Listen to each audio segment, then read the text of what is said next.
me puedo reconciliar con mi Padre Celestial. Un programa donde compartiremos la palabra de Dios.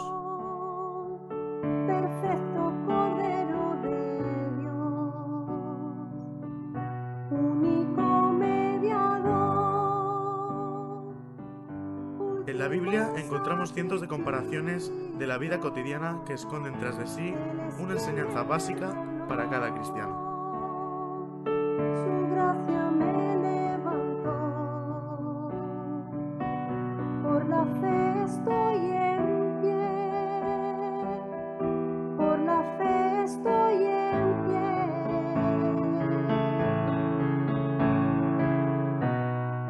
Hoy ondearé la bandera de victoria. En Figuras Bíblicas, cada semana traemos un bosquejo de las diferentes ilustraciones que encontramos en la Biblia. Hoy ondearé la bandera de victoria, que por su misericordia Te damos la bienvenida a Figuras Bíblicas. Que Dios nos bendiga a través de su palabra. Él es quien me perdonó,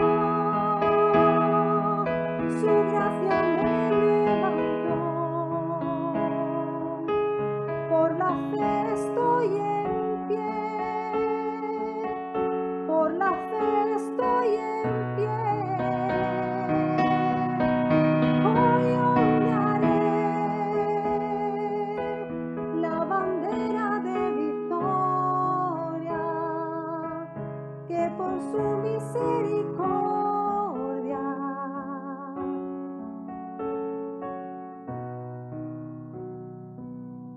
me otorgaré.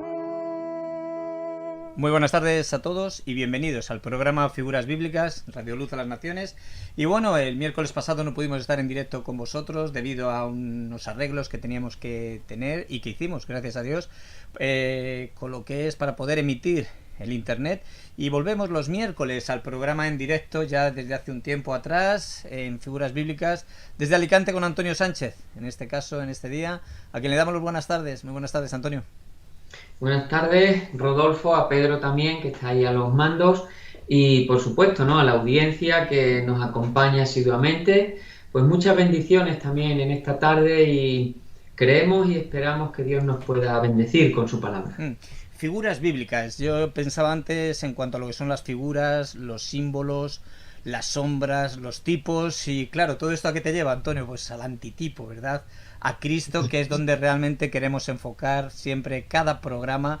Y bueno, pues todo tiene una enseñanza, ¿no? Y qué bonito, que toda la escritura es inspirada por Dios y tiene una utilidad, y una de ellas es enseñarnos, ¿verdad? Redarguirnos, instruirnos, con un propósito de que el hombre y la mujer de Dios sean perfectos y enteramente preparados para toda buena obra, le dice el apóstol Pablo a Timoteo, ¿no? Y nosotros pues queremos en este día también tener ese corazón de poder ser enseñados de parte de Dios en este programa Figuras Bíblicas, que empezamos con un tema, la numerología, nos decía esta mañana José Manuel Garrido, con respecto al significado bíblico que tienen los números, Antonio. Sí, Rodolfo, la verdad es que, como bien sabemos, aquellos que estudiamos la palabra de Dios, que es nuestra devoción, que es nuestra vida, ¿no?, que es nuestra provisión, sabemos que, como tú bien has dicho, la numerología, los números también, hay algo que aprender de ellos, sobre todo muchos números que son muy repetitivos en las Escrituras, tanto en el Antiguo como en el Nuevo Testamento. Dios también nos ha querido transmitir, tras esos números repetitivos, pues una enseñanza, una instrucción o un entender. Entonces, yo creo que vamos a dedicarnos este tiempo, ¿no?, a ciertos números que son bastante simbólicos y que nos pueden enseñar hoy en una manera también para aplicar a nuestras vidas, y es lo que vamos a estar, ¿no?, dedicando estos próximos programas. Muy bien, pues adelante. Queremos mandar un saludo a David Vaca, está ya con nosotros en el canal de Facebook, y en distintos lugares y países como es en Suecia, Perú, en muchos puertos concretamente de Estados Unidos como es en Colorado Springs, en otros sitios que no nos especifica de allí, pero en Houston también y en tantos lugares como estáis conectados ya desde España. Gracias a todos por estar ahí y os vuelvo a repetir y damos comienzo al programa Figuras Bíblicas. Adelante, Antonio. Bueno, pues muy buenas tardes de nuevo a todas aquellas personas que estáis conectados y como decíamos hace un momento en la conversación que tenía ahí con Rodolfo, entramos en esta simbología numérica de las Escrituras y hoy concretamente vamos a hablar hasta donde el tiempo también nos permite. Queremos que este programa aproximadamente nos dure los 30-25 minutos y lo tendremos que hacer en dos partes, así lo haremos si Dios nos lo permite. Entonces, el número que hoy vamos a estar viendo es el número 70. El número 70 es un múltiplo del 7, entonces ya los que acostumbramos y nos es familiar las escrituras, nos damos cuenta que el número 7 o el número 70 tiene ya un significado. Bueno, aquí podríamos matizar muchas cosas, pero yo voy a hablar de lo que creo que sí representa este número 7 o este número 70, y para mí tiene que ver con un comienzo, con una entrada y con una salida, tiene que ver con un tiempo en sí concreto. Este tiempo muy cercano que sentimos, que vivimos, muy cercano al corazón de aquella persona que ha nacido de nuevo, que es hijo de Dios. Y este tiempo también podemos decir que la mano soberana del Señor está sobre nosotros en este tiempo, en esta circunstancia que vamos a atravesar. Si hablamos del 70, que es lo que nos va esta tarde a tomar este tiempo, tenemos que recordar, por ejemplo, los 70 años de cautiverio que vivió el pueblo de Israel. Entonces ahí ya estamos identificando, como digo, una entrada. La entrada el Señor permitió, en este caso a Nabucodonosor con todo su ejército, que el pueblo de Israel fuera cautivo. Pero también el Señor, justamente como profetizó por el profeta Jeremías, que a los 70 años saldría del cautiverio y volvería a su tierra. Esos 70 años el Señor estuvo con su pueblo. Todos sabemos que estos 70 años, simplemente estoy ahora un poco adelantando lo principal para después ir a la enseñanza. Estos 70 años también nos indican que el pueblo de Israel, o el Señor entró al pueblo de Israel en este cautiverio por su infidelidad, por transgredir el mandamiento, por ser idólatra, por hacer lo que otros pueblos hacían. Bueno, todo esto que ya bien sabemos. Entonces, aquí tenían que aprender, era un tiempo para aprender, también era un tiempo donde la mano del Señor iba a estar presente, pues Él los entraba, vuelvo a repetir, Él los sacaba y Él estaba presente en estos 70 años. Entonces, ahí nos va a ocupar un poquito esta tarde este número, el número 70. Antes de empezar a introducirnos en estos 70 años, vamos a identificar 5 etapas que el pueblo de Israel vivió. Y lo vamos a estar viendo con las escrituras. Pero antes de llegar a estas 5 etapas, hoy lo mismo cubriremos 3 etapas. Una cosa creo que es importante, y es que en todas estas etapas, que seguramente nos podremos ver identificados algunos de nosotros, se podrá aplicar a nuestra vida, podemos sacar provecho también de lo que ellos vivieron y de lo que nosotros hoy también podemos estar viviendo. En toda esta etapa, algo muy significativo y muy importante que cada uno de nosotros tenemos que hacer, nos encontremos en cualquier etapa, es darle toda la gloria a Él. Es importante. Muchas veces cuando hablamos de darle toda la gloria a Él parece un concepto fácil y sencillo. Lo estoy hablando desde mi vida.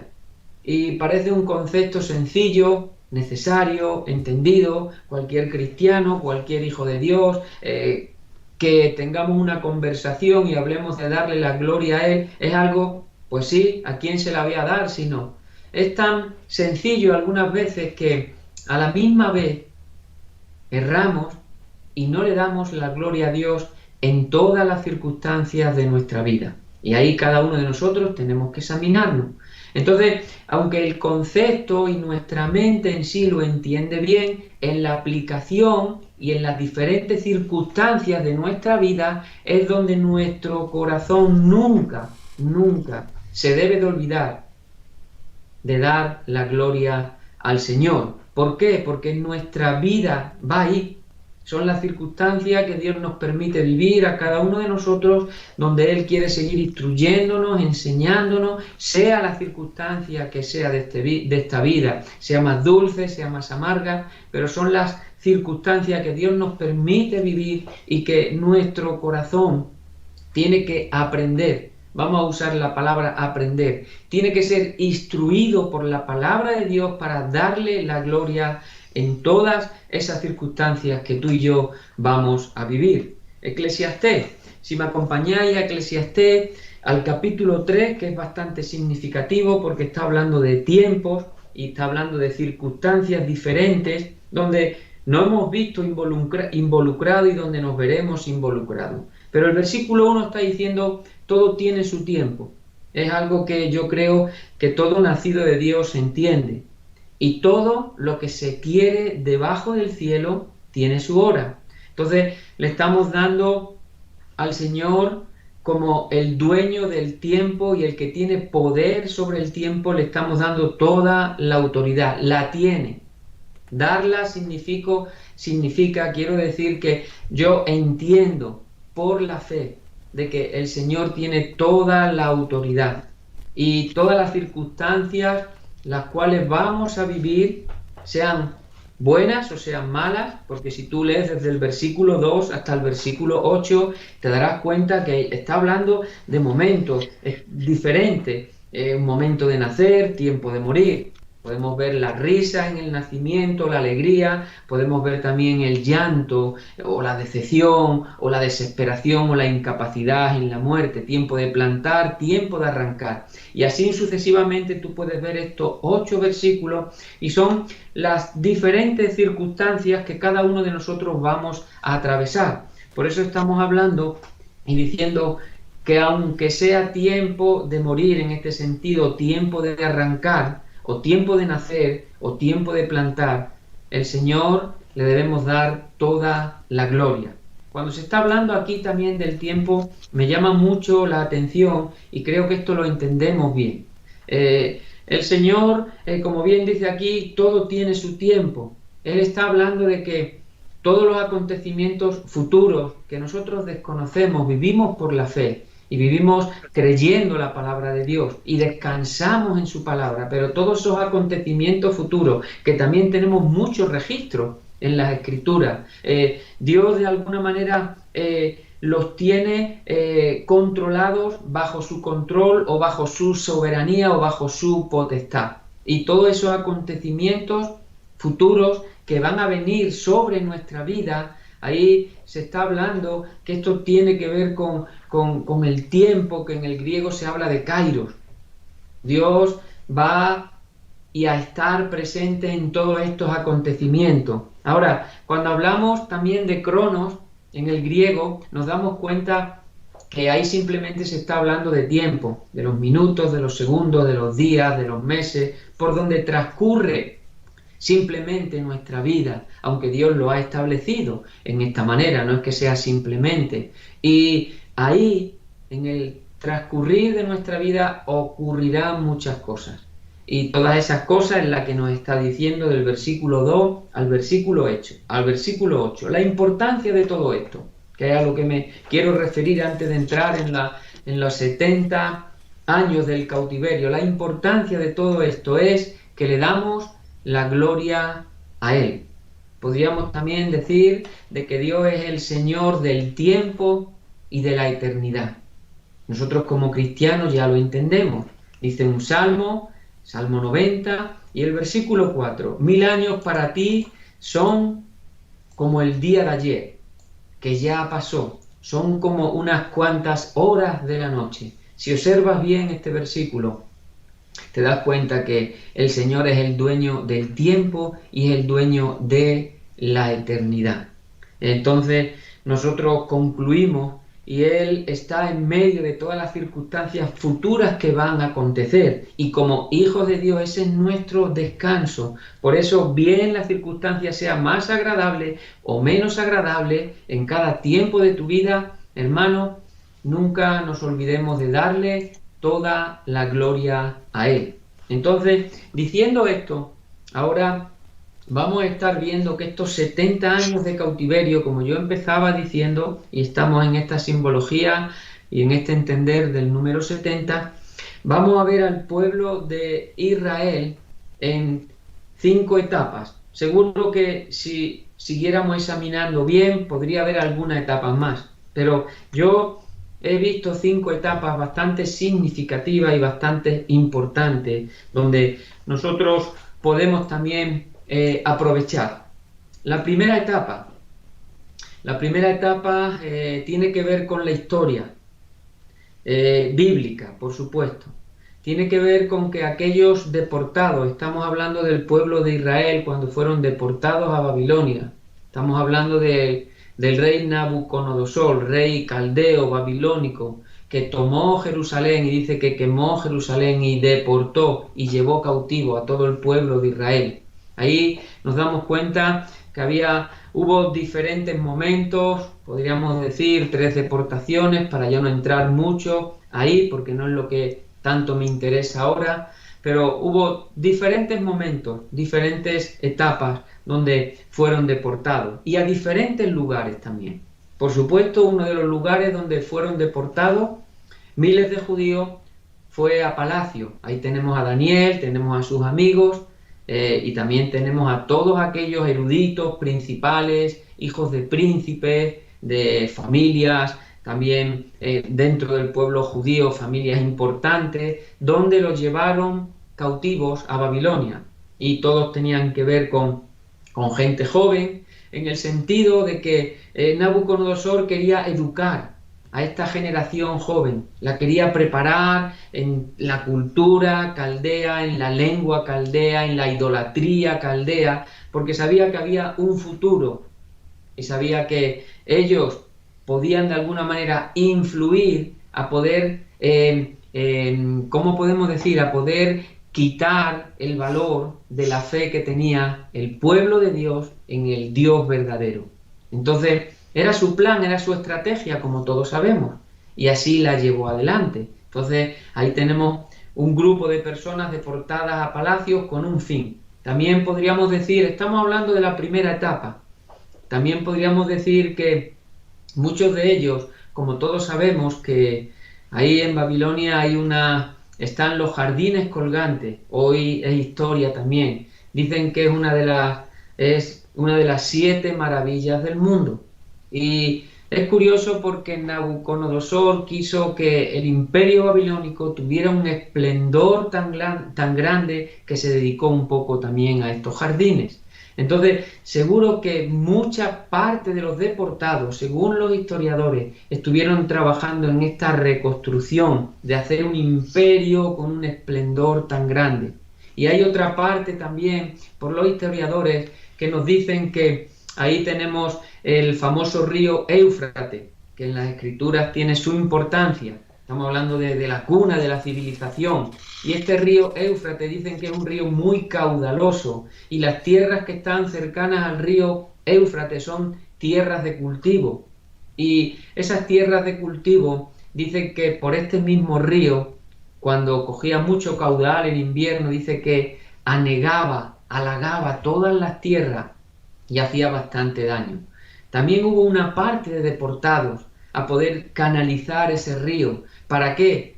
Para que la economía, y eso en la historia también en aquel tiempo lo podemos ver, la economía con respecto al cultivo, a lo que se sacaba de la agricultura, tuviera también de alguna manera ahí su importancia en esa Babilonia de Nabucodonosor. Pues ahí también hubo miles de judíos trabajando en estos asuntos. Entonces, esta primera etapa, ¿cómo la podríamos identificar?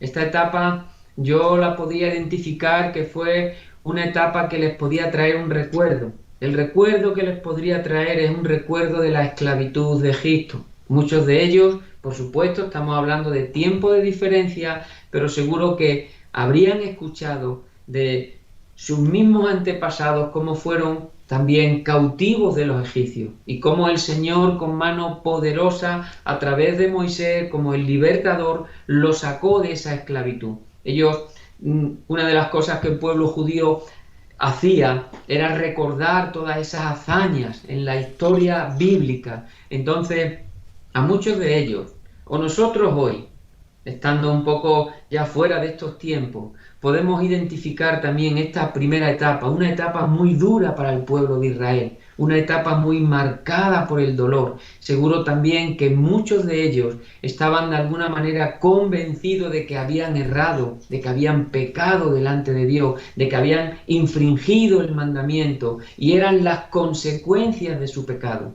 Otros simplemente por la dureza de su corazón, por la práctica del pecado tan reiterada, simplemente estaban sufriendo un dolor tremendo, estaban viendo que estaban lejos de su tierra, estaban viendo que había una esclavitud fuerte de los babilónicos hacia los judíos. Entonces esta primera etapa, y todo esto, por eso digo que es historia, pero historia bíblica. Esta primera etapa está muy marcada por este tipo de sufrimiento. Podríamos decir que es una etapa donde nosotros identificamos que los frutos, el pecado, si hay algún fruto, es un fruto de sufrimiento, de dolor.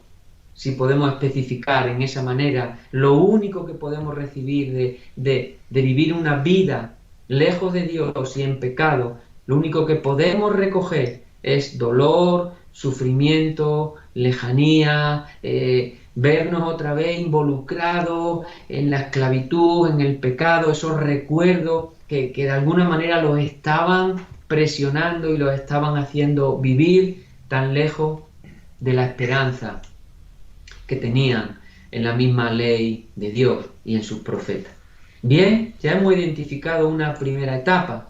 Ahora, la primera etapa es muy curioso porque hay una segunda etapa. Y esta ya sí la tenemos marcada en las Escrituras. Y esta segunda etapa, ellos empezaron también a tener sus derechos como ciudadanos en el cautiverio. Esto es lo que declara el profeta Jeremías, ahí me tenéis que acompañar, al capítulo 29 y al versículo 4. Dice, así ha dicho Jehová de los ejércitos, Dios de Israel, a todos los de la cautividad que hice transportar de Jerusalén a Babilonia. Si lees el texto te das cuenta que esto es el Señor el que lo hace todo. Él los entra y Él los va a sacar. Dice, versículo 5, edificad casas. Ellos están en el cautiverio, pero Dios está, su mano está, sus ojos están sobre ellos. Y este es lo que Dios está declarando, edificad casas y habitadlas, plantad huertos y comed del fruto de ellos, casaos y engrandad y engendrad hijos e hijas, dad mujeres a vuestros hijos y dad maridos a vuestras hijas, para que tengan hijos e hijas y multiplicaos ahí y no os disminuyáis, y procurad la paz de la ciudad a la cual os hice transportar, y rogad por ella a Jehová, porque en su paz tendréis vosotros paz. Bueno, aquí vemos la mano soberana del Señor en medio del cautiverio y en medio de esta segunda etapa. Les da la oportunidad, el privilegio, la satisfacción de poder sentirse como ciudadanos del cautiverio, de tener sus propias casas, de poder edificar, de poder sacar provecho del trabajo que hacían. Ya empezaron un poquito a perder ese recuerdo doloroso, ese recuerdo de sufrimiento que tuvieron al principio de llegar, que lo comparamos con la esclavitud de Egipto. Empezaron a sentirse, en esta manera lo expreso para que me podáis entender, ciudadanos con derechos en medio del cautiverio. Buena etapa o mejor situación que Dios le había propuesto, pero no era una situación simplemente para quedarse estable y para hacer vida ahí perenne. Era una situación simplemente que Dios quería probar su corazón. Quiero ver cómo Dios quería probar su corazón. Si ellos podían decir, pues le damos la gloria al Señor, que aún en medio del cautiverio nosotros podemos también trabajar para nuestro jornal, tener nuestras casas, ver a nuestros hijos casarse y ver todo lo que Dios nos permite, más que quedarse simplemente en la idea del confort, de la comodidad, de estar allí disfrutando de algunos derechos, como muchos derechos seguro que tenía el pueblo caldeo o babilónico. Entonces, esta es la segunda etapa que ellos estaban viviendo, una etapa que creo que hay que ver más lo que Dios quiere mostrar y enseñar, que simplemente dirigirnos a ser como aquellos seculares, en este caso como el pueblo babilónico, que están participando de sus derechos y que se empiezan a sentir cómodos. Esa es la alerta que ellos tenían que tener en su corazón, y esa es la manera que Dios también quería probar su corazón, hasta dónde estaba dispuesto y lo que realmente deseaban en lo más profundo de su corazón. Si el Señor estaba todavía en primer lugar de su vida, si ellos realmente le estaban dando la gloria por el favor que el Señor le estaba dando.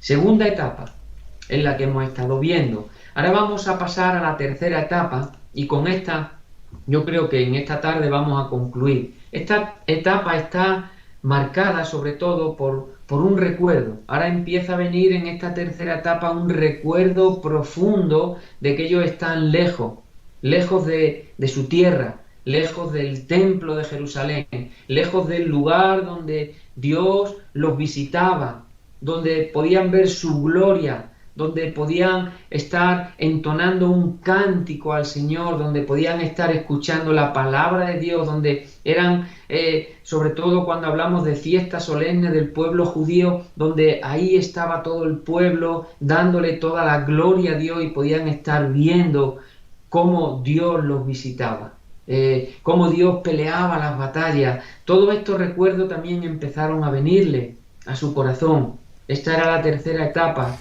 Y esto lo podemos ver representado en el Salmo 136, y vamos a leer los primeros 5 versículos. Este Salmo 136 nos está diciendo que el pueblo de Israel se encontraba en este tipo de recuerdo. Dice: junto a los ríos de Babilonia, allí nos sentábamos y aún llorábamos, acordándonos de Sión. Le venía al recuerdo Sión, el templo de Jerusalén, y todo lo que hemos estado describiendo. Versículo 2: sobre los sauces, en medio de ella, colgamos nuestras arpas.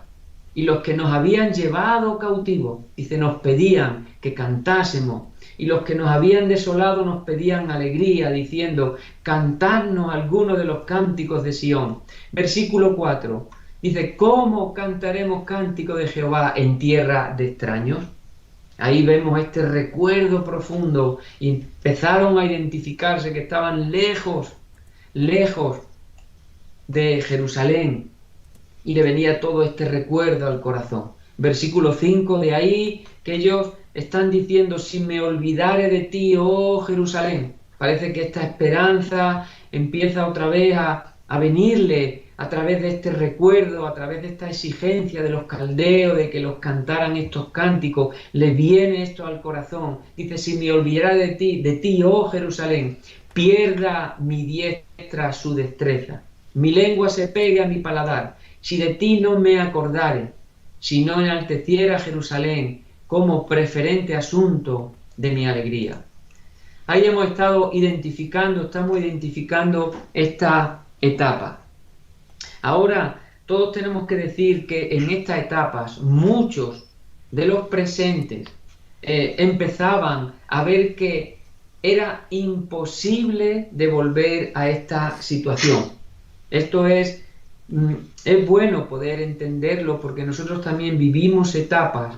Puede ser que sea por nuestro pecado, puede ser que sea por nuestra falta de fe, puede ser que sea pues no lo sé, por tantas circunstancias de la vida, o por una tribulación, por un momento de dificultad que no lleguemos a entender. Cuidado, con empezar a dar la posibilidad de que es imposible volver a nuestra situación, volver a Jerusalén, volver a ese corazón con una sensibilidad y con una comunión con la palabra, con el Espíritu del Señor. Cuidado, porque muchos de ellos cayeron en ese error.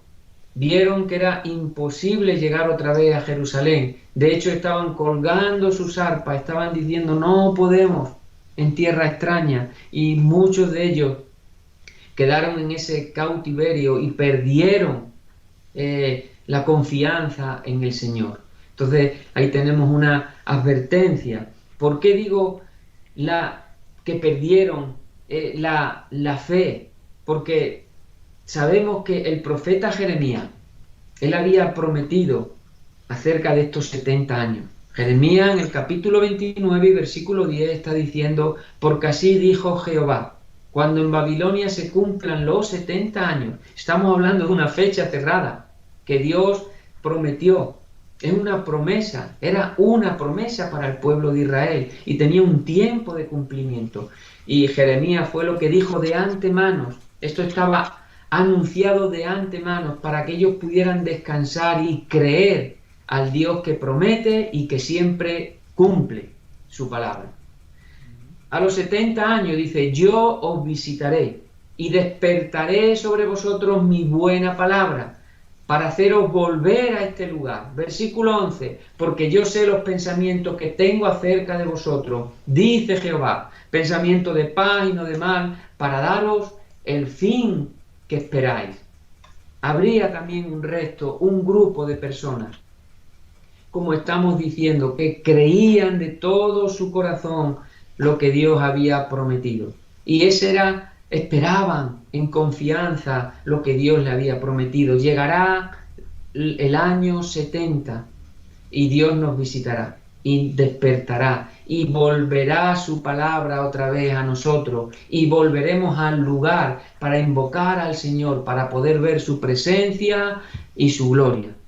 Pero cuidado con la advertencia. Siempre que hay un tiempo señalado por el Señor, como en este caso, en el cautiverio, hablando del cautiverio, este tiempo señalado es para reconocer, es para invocar, es para llegar el momento de ser liberados, de ser perdonados, de haber aprendido, de haber reconocido, y es para volver al sitio de origen, donde realmente nosotros entendemos que Dios nos sacó de esa vida, de ese mundo de las tinieblas, y nos trasladó al reino de su amado Hijo, para llegar, para volver a esa sensibilidad, a ese corazón, a ese sentir de poder estar tan cercano al Señor. Entonces, este es el tiempo señalado, estos son los 70 años que Jeremías estaba diciendo, iba a llegar ese momento. Pero estoy diciendo que está la advertencia, muchos de ellos perdieron, no creyeron, se abandonaron, pensaron que su futuro ya estaba allí en Babilonia, que eran ciudadanos de allí como uno más. Ahora, si leemos también Jeremías, capítulo 29 y versículo 12, dice, entonces me invocaréis y vendréis y oraréis a mí, y os oiré, y me buscaréis y me hallaréis, porque me buscaréis de todo vuestro corazón, y seré hallado por vosotros, dice Jehová, y haré volver vuestra cautividad, y os reuniré de todas las naciones y de todos los lugares a donde os arrojé, dice Jehová, y os haré volver al lugar de donde os hice llevar. Pues qué bueno poder pensar que Dios en ningún momento, como decía el apóstol Pedro en su segunda carta, capítulo 3 y versículo 9, dice, el Señor no retarda su promesa. Me llamó la atención la palabra retardar. ¿A qué se está refiriendo con que el Señor no retarda, haciendo hincapié en este retardar su promesa?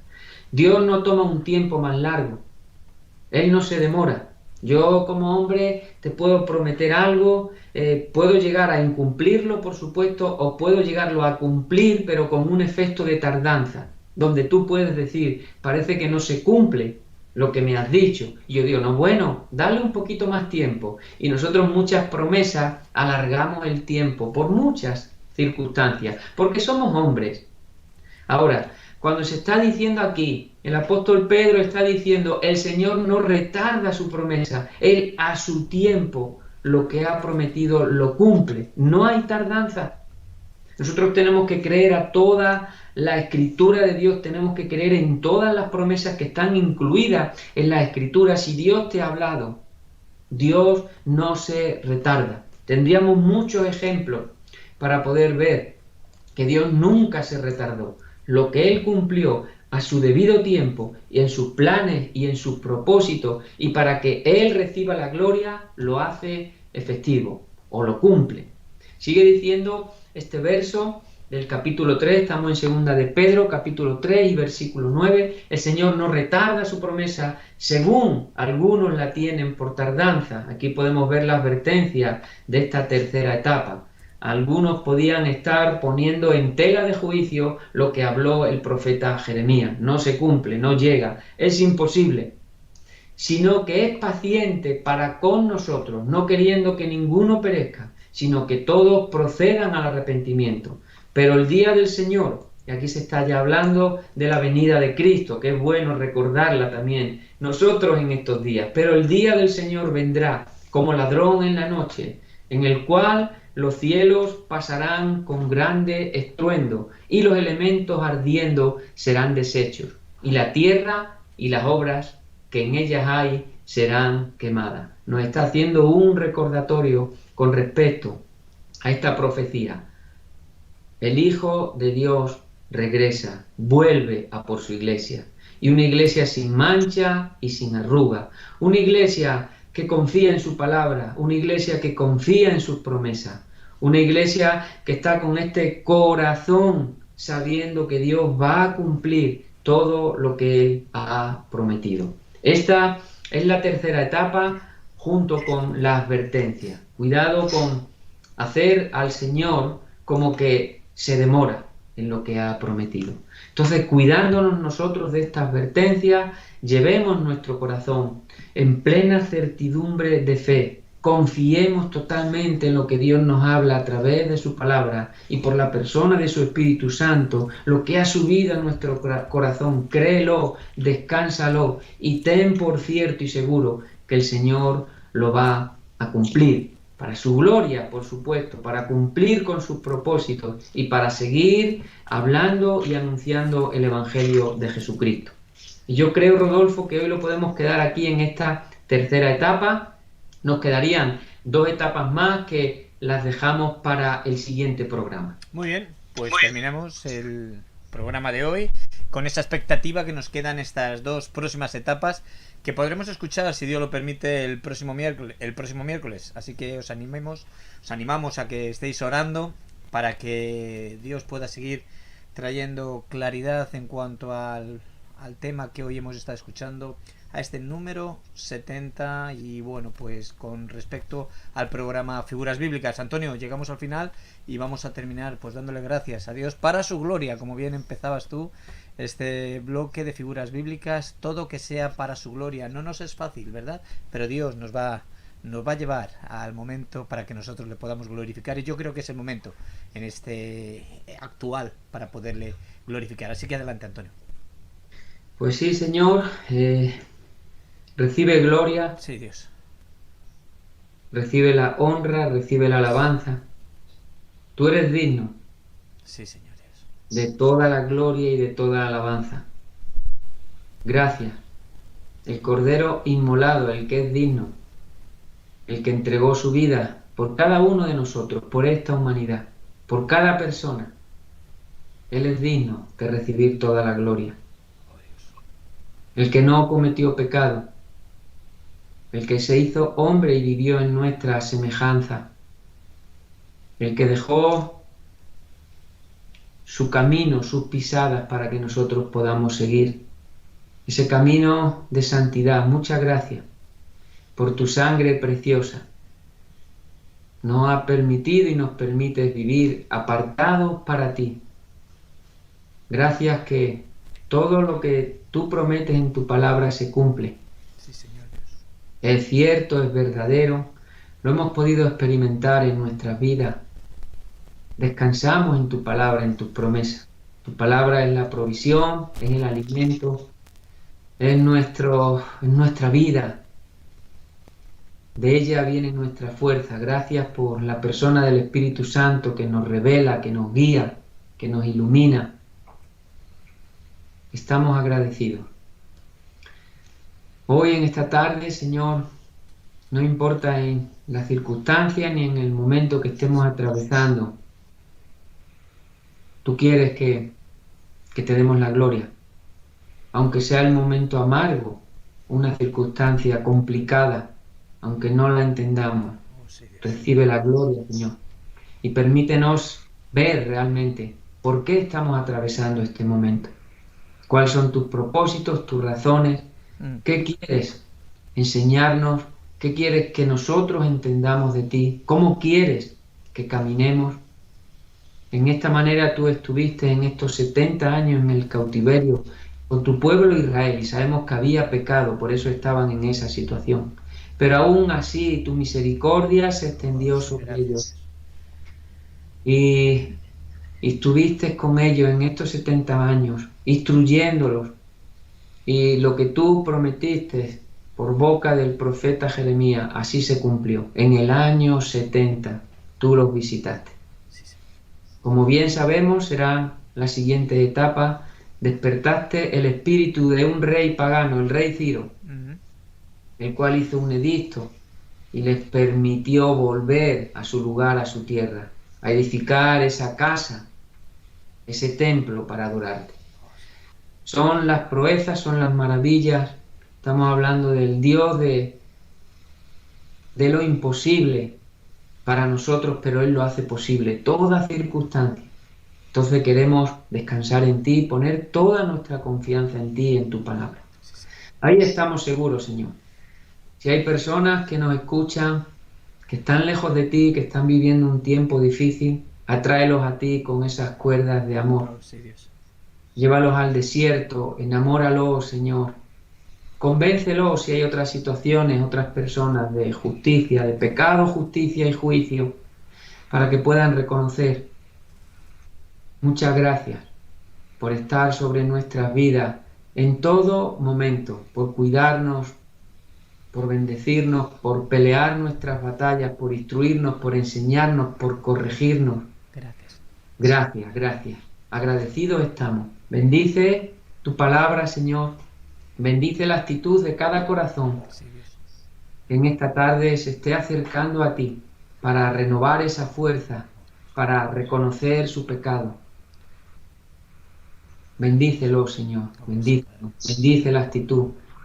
Una actitud verdadera y de fe en la cual debemos de acercarnos a ti. Muchas gracias, Señor. Gracias por Radio Luz, por las personas que están ahí día a día. Bendícelo, Señor, y que esta plataforma siga llevando tu palabra a cualquier rincón de este mundo.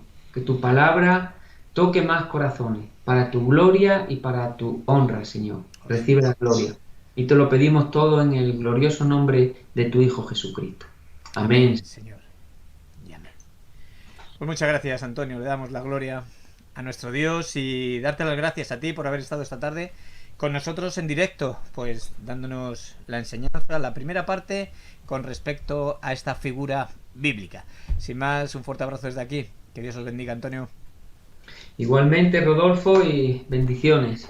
Bueno, nos despedimos del directo de esta tarde en Figuras Bíblicas y recordaros que nosotros nos vamos, valga la redundancia del directo, pero la programación continúa a las 24 horas del día en nuestra página web www.fmradioluz.com y si mañana, Dios lo permite, estaremos de vuelta en Luz en la mañana con todos vosotros con el himno cristiano que caracteriza también a los jueves, con un título, Heladas Cordilleras, de Reginald Heber. No te lo pierdas y posteriormente terminaremos con Antonio Sánchez, precisamente en directo al corazón con el desarrollo del Evangelio de Marcos. Sin más, daros las gracias por haber estado con nosotros y desearos que Dios os bendiga.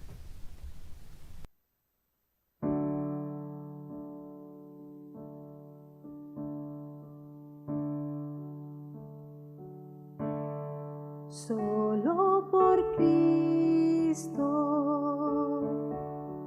a través de Cristo me puedo reconciliar con mi Padre Celestial. Él es la propiciación, perfecto Cordero de Dios, único mediador, último sacrificio. Él es quien me perdonó, su gracia me levantó. Por la fe estoy en pie, por la fe estoy en pie.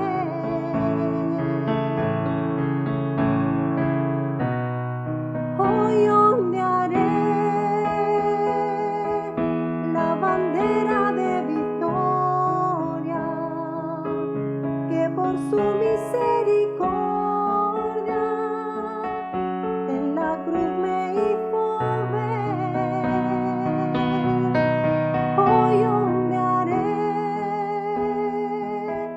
la bandera de victoria, que por su misericordia en la cruz me hizo ver. Él es quien